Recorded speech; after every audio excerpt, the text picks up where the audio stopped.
Hello everyone, I'm gonna just remind you the last class we discussed. We were discussing about the letter that was written by Jim Macpherson to his beloved wife Connie. And in that letter, he also explains about the war between two armies, that is the German army and the Britain army, right? Did you remember? Well, shall we continue? Okay, all of you take page number 11, last paragraph. You cannot imagine, dearest Connie, my feelings as I looked into the eyes of the Fritz officer who approached me hand outstretched. Hans Wolf, he said, gripping my hand warmly and holding it. I am from Dusseldorf. I play the cello in the orchestra. Happy Christmas. So, what do you mean by this Fritz? Fritz, F-R-I-T-Z. Fritz are which army? Fritz, yes, Fritz are the, which army? Fritz are the German army. German army. And Tommy is the British army. Okay, well, so actually Jim Macpherson was talking with one of the German army officer, and his name was Hans Wolf. Hans Wolf was the name of the officer in German army, and Jim Macpherson was included in the Tommy, that means the British army, and they were discussing many things, and the German officer, that is Hans Wolf told to Jim that I am from Dusseldorf. And they started talking many things. And after that, Jim played a cello. Cello means it's a instrument, musical instrument, and they greeted each other Merry Christmas. Captain Jim Macpherson, I replied, and a happy Christmas to you too. I am a school teacher from Dorset in the west of England. And the German officer told him that Merry Christmas to you, wished him back. And he also told that I am from Dorset. Dorset is the place in England, place in West England, and I am a teacher from Dorset. Ah, Dorset, he smiled. I know this place. I know it very well. We shared my rum ration and his excellent sausage, and we talked. Connie, how we talked. He spoke almost perfect English. So, and Jim replied him that, oh, you are from Dorset. I actually know that place. I know about that place. And Jim told to Connie that he speak a perfect English. He used to speak a kind of perfect English, and we shared each other's sausages, our food, etc. And actually we were enjoying our Christmas party. But it turned out that he had never set foot in Dorset, never ever been to England. He had learned all he knew of England from school and from reading books in English. His favorite writer was Thomas Hardy.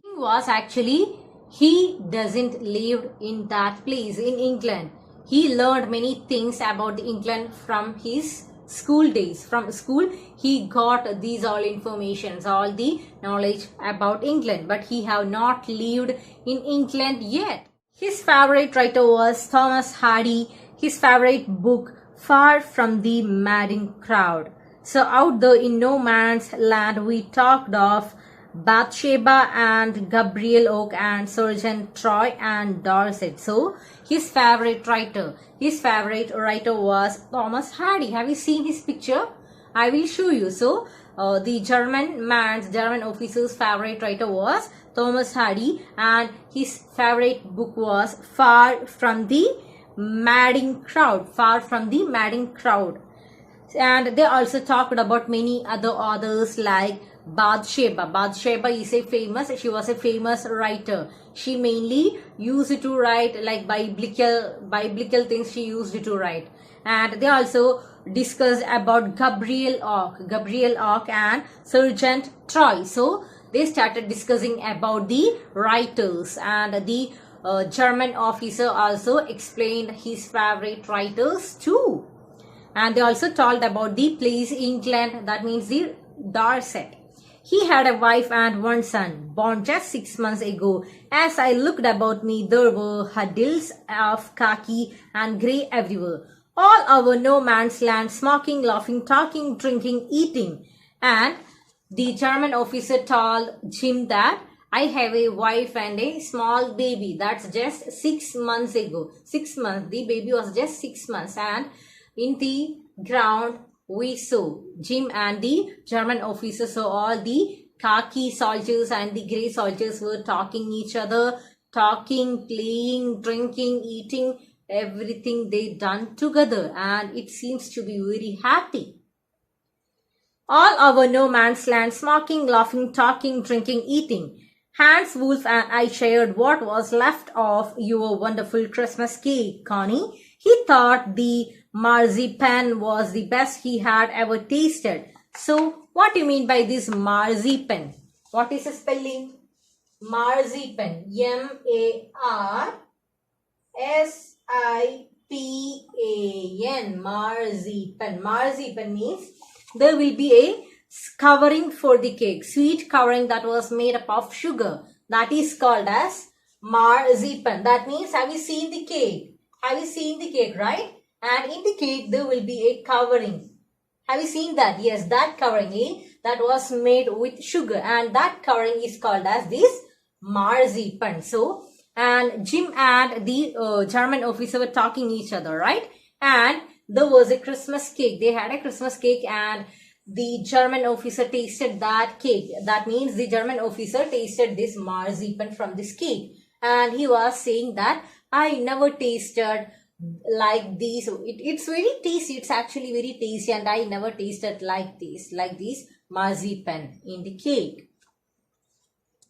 He agreed.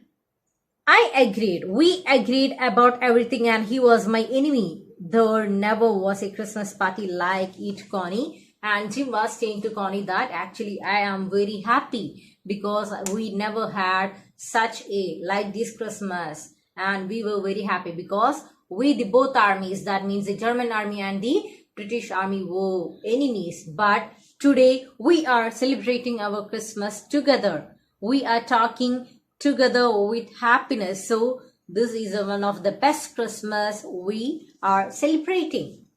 Then someone, I don't know who, brought out a football. Great cards were dumped in piles to make goalposts, and the next thing we knew it was Tommy against Fritz out in the middle of no man's land. Hans Wolf and I looked on and cheered, clapping our hands and stamping our feet to keep out the cold as much as anything. So, and at that particular time, the Jim and the German officer were talking about football.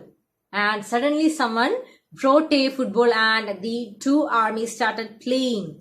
And actually that was a match between the Fritz and the Tommy. That means the British army and the German army. They started playing the football.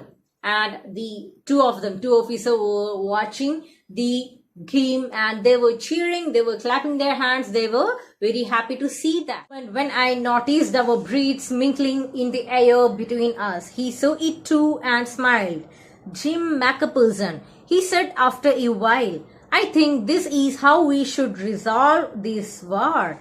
And actually the time of Christmas was very cold, right? And the place they were sitting is very cold and they can't see the fog, and while they were talking their breaths were going through the air and they can, and both the German officer was sitting together, right? And actually both the officer was sitting together and talking, right?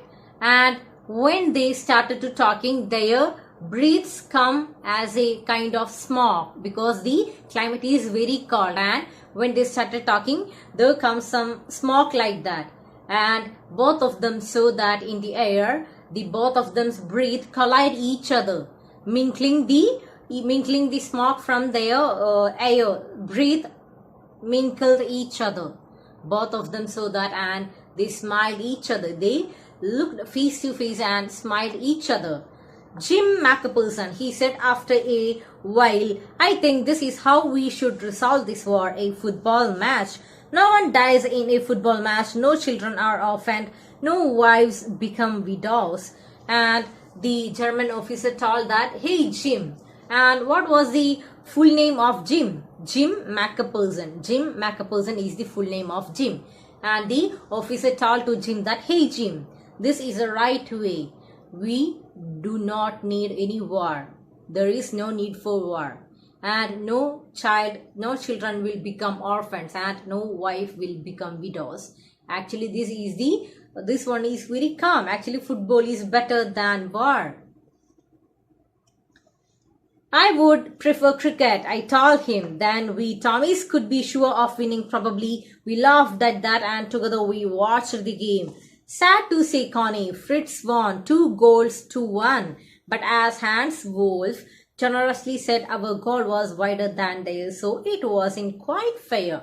And they started watching the football match again. Who? Yes, the two officers, the German officer and Jim were watching the football match. And unfortunately, who won the game? Yes, the German army won the game. But the German officer told Jim that actually your goal was perfect. It was very wide shot. And ours is like kind of average shot. But your and the point level is 2-1. 2 points got to the German army. 2 points scored by the German army and 1 point to the British army. So the German army won the football match. And Jim also told him that actually if you were playing with us the cricket, we will definitely won the game. Okay, so that's all. Read the textbook. Thank you.